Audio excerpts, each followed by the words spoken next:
Hi everybody, it's Laura from Unique Bluetique, and today I'm going to be showing you the operation and testing of the Dark Tower module from Dark Tower board game, Milton Bradley 1981, and this is an original Dark Tower module.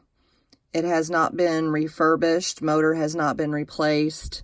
All I did was put a couple of brand new D-size batteries in it this morning and turned it on, and it appears to me to be working exactly as it should.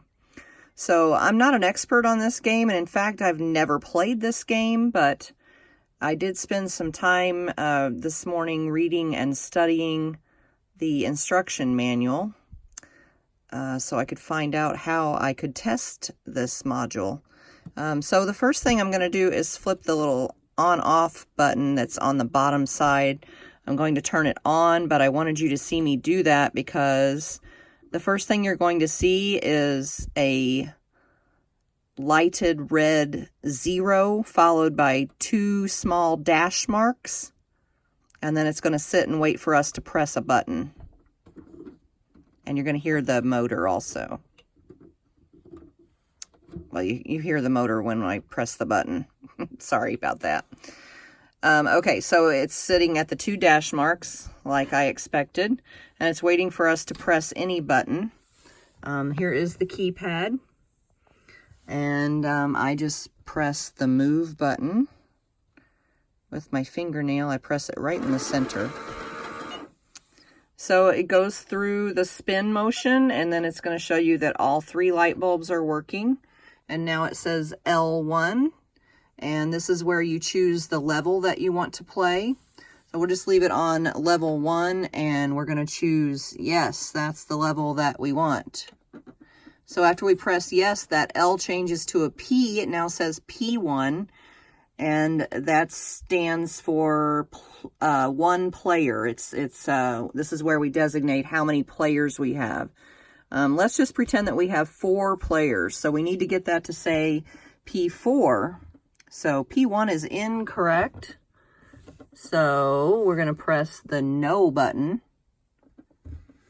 on P1. No. So P2, no. P3, no. Ah, there's P4. So now the tower module knows that we have 4 players. We're going to press yes.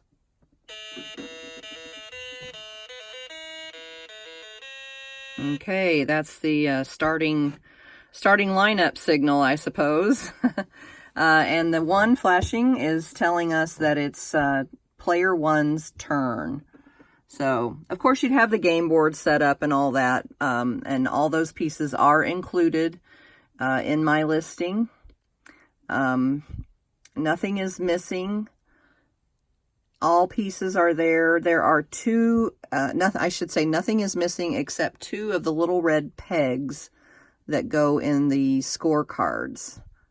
So there are 40 of those instead of 42. But anyway, back to the tower module. It's player 1's turn. So player 1 is going to hit the move button. And spin around and tell us what happens to player 1. Player 1's going to have a Brigands battle. And after each one of these little battles, you're going to hear a tone. And when it goes down at the end of the tone, that means you lost. And if it goes up, that means you won that round. So you just have to wait for it to go through all of its paces and figure out who won.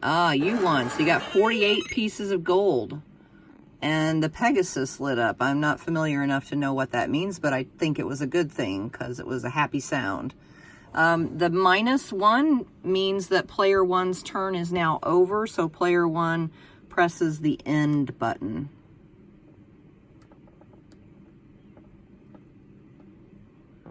Not hitting it just right. Oh, there we go. Okay. It's now player 2's turn. So player 2 is going to press the move button. Uh-oh. Player 2 got hit by the plague and lost 8 warriors.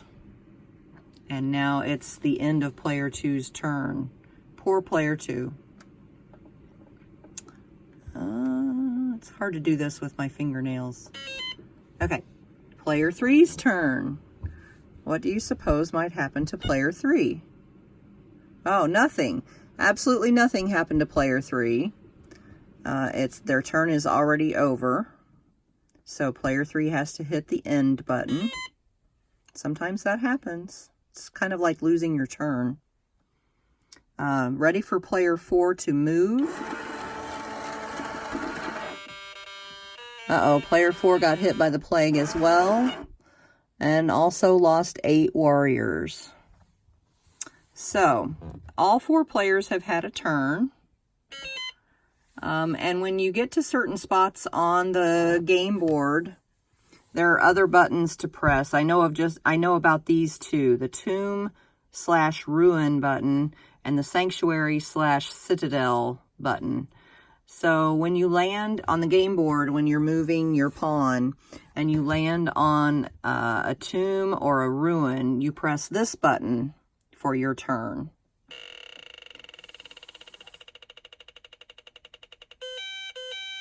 So that was a creaking door, and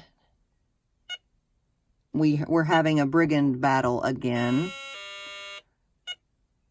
7 warriors, 4 brigands, warriors 1, and you are the warriors. So 7 and 2, you won again. 7 and 1, you won again. 7 warriors, and no brigands left, so you won that battle, and you got 42 pieces of gold. So it's the end of player 1's turn. So we're going to pretend, so that we can press the Sanctuary button, we're going to pretend that player 2 has landed on or is in a Sanctuary part of the game board. So they need to press the Sanctuary button. And according to what I read in the instruction manual, if player 2 is missing any warriors or, anyway, this is where you get replenished. So you're going to hear a high trill sound while player 2 gets his supplies replenished. Okay, and that's the end of player 2's turn. Okay, so you've been able to see that the tower module lights up, functions smoothly. There's no drag, no slowdown, no hesitancy on what it is supposed to be performing, how it is supposed to be performing. And it's just magical after 38 years that this game is still in such great condition. And I'm very happy to be able to present it to you today. Thanks very much for watching.